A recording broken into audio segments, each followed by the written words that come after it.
You ever wake up to the kind of phone call that makes your blood run cold even before you're out of bed? Yeah, that happened. 2:14 a.m. I'm dead asleep.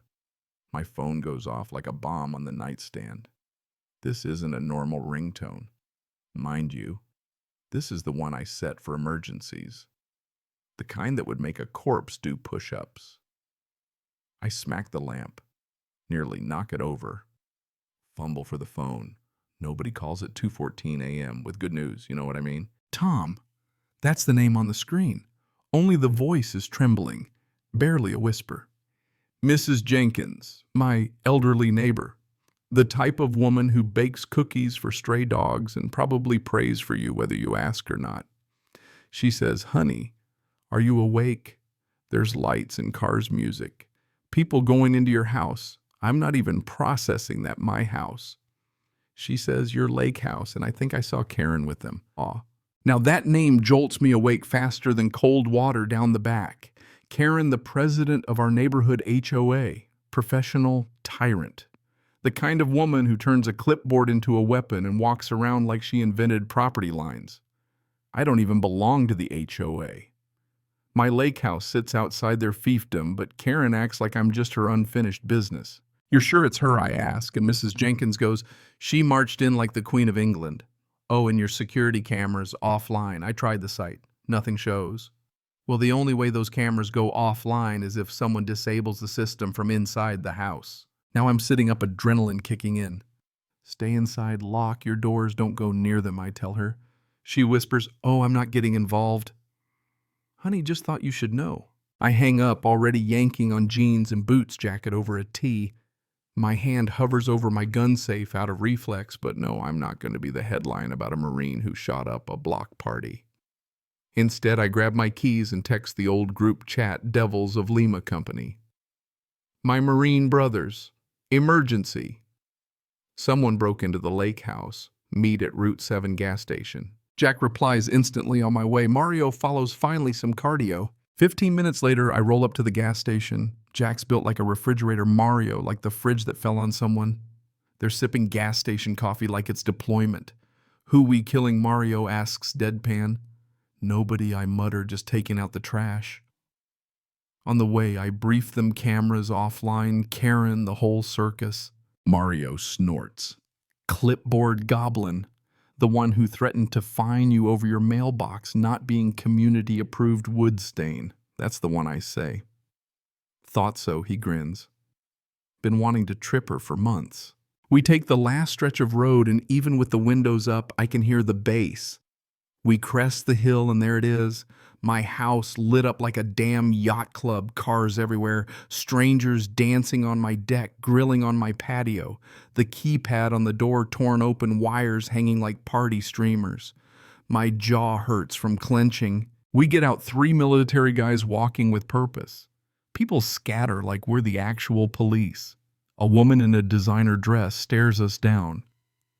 "Are you the strippers Karen hired?" "You're late." Jack grins. "Ma'am, if I start taking my clothes off, someone's going to jail." We push past into a living room that smells like beer perfume and something burning.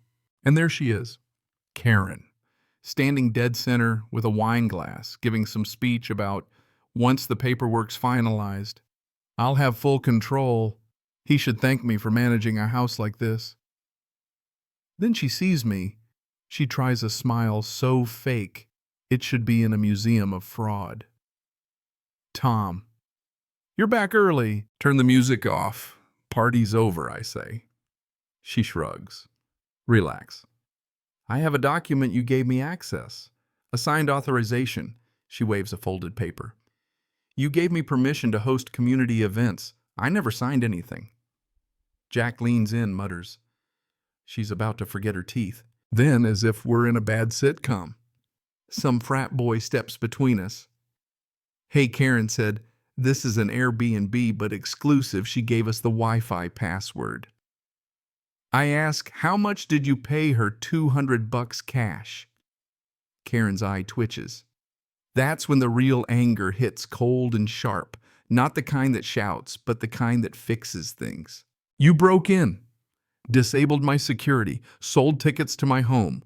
Karen tilts her chin. You can't prove anything. Oh, Karen, you just declared war on the wrong guy. Jack points out a guy trying to light a hookah under the smoke detector. I don't shout. I walk to the stereo and yank the plug. Dead silence. The room freezes. Karen storms over heels, pounding. Tom, you cannot just, I cut her off. Everyone out. People boo. Someone yells about the community-owned venue. New one on me. A drunk lurches over beer in hand. Relax, Karen, book this, we paid. He jabs a finger at me. I smile. If I get aggressive, you'll know. Jack laughs. The tension spikes. And then a voice from the back button-down shirt plastic cup, not drunk, just watching. Excuse me, who exactly are you? I say, owner. He nods, like he already knew. But before I can ask more, another drunk swings at Jack wrong move. Jack catches twists the guy face plants into the hardwood. Mario blocks another dude, flips him over the couch. Marines on autopilot. Everyone outside, I say louder. Karen is in my face, brandishing that document again. I'm acting HOA president. You gave me temporary control. You're not HOA of this house, I tell her. I grab the paper. My signature looks like it was done left-handed by a toddler. This is fake, she hisses. Prove it. Jack leans in. I could prove it by tracing the ink back to your lying face. But the guy in the button-down steps forward, flashes a badge. Police. Officer Blunt. Here on an unrelated investigation, but I just witnessed suspected forgery, property damage, possible fraud. Karen's jaw drops.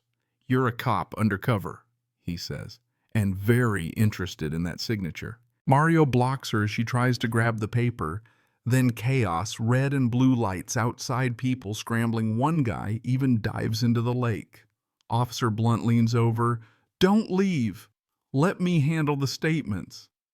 And for what it's worth, hell of a house, sorry about the frat party. Karen starts begging, shrieking about misunderstandings, improving the community. The real police start rounding folks up. The sun's bleeding into the sky when I'm sitting in a plastic chair at the precinct, burnt coffee in hand, staring at a wall. Officer runs through the story. Was I there? Did I know? Is it forged? I was in South Carolina 3 weeks ago, time-stamped photos, travel logs, receipts. He nods, that matters.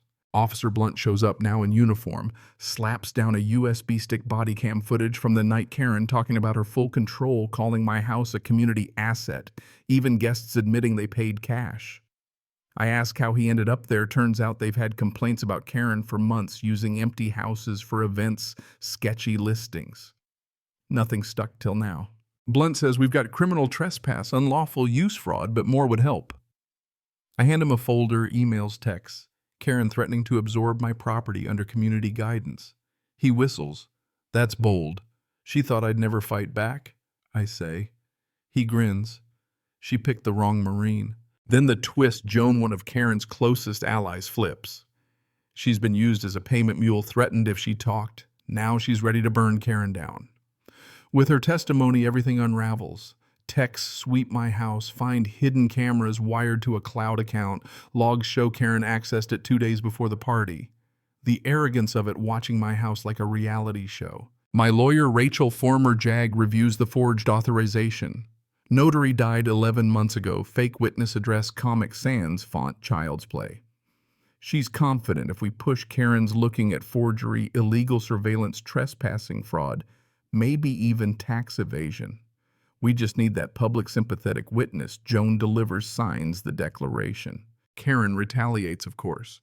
Cease and desist letters, gossip, smears about my PTSD, even adds me to the HOA Facebook group to call me a danger to the community. Then comes a restraining order. She claims I threatened her life, tries to stall the case. Then at 3:30 a.m., a party guest tries to break in, caught by my new security. Rachel says she's muddying the waters, trying to collapse trust. Joan hands over the smoking gun. An email from Karen, bullet pointing her plan to keep breaking in. Resetting the cloud hub, approving herself as a visitor. That's intent, motive, execution. Another party guest comes forward, gives up chat logs where Karen boasts, It's mine now, don't mess with the master bedroom or the camera light. She knew which cameras were real. The DA files new charges conspiracy cybercrime because the cloud server crossed state lines. FBI gets involved. Karen is arrested. Tries to cite her community standing. The mayor tells her to stop calling. In court, she looks cornered, not queenly. Her lawyer tries everything, but when Officer Blunt hands over the footage Karen on video, mocking my management skills, the room goes dead silent. Joan testifies, "You used me. You used everyone." Karen just stares at the table. The DA calls this a line in the sand. The HOA Facebook group goes dark. Karen resigns for health reasons. Joan moves upstate. The community shrinks back from the edge. Some neighbors apologize, nervous, unsure. I let it go. Locks are new. Cameras are mine. The house is mine again. Karen takes a plea, 5 years probation, barred from any HOA. She left court in cuffs, eyes forward, no clipboard in sight. Her little empire crumbled, all because she underestimated a Marine and his stubborn need to stand his ground. Now, sometimes I still wake up to the echo of bass thumping through the walls, but it fades.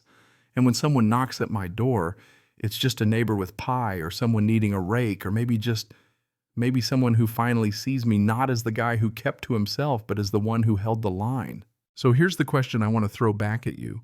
When you see someone abusing power in your community, would you hold the line or let it slide? Drop your own story or your thoughts about justice and standing up for what's right down below. I'll be reading every single one.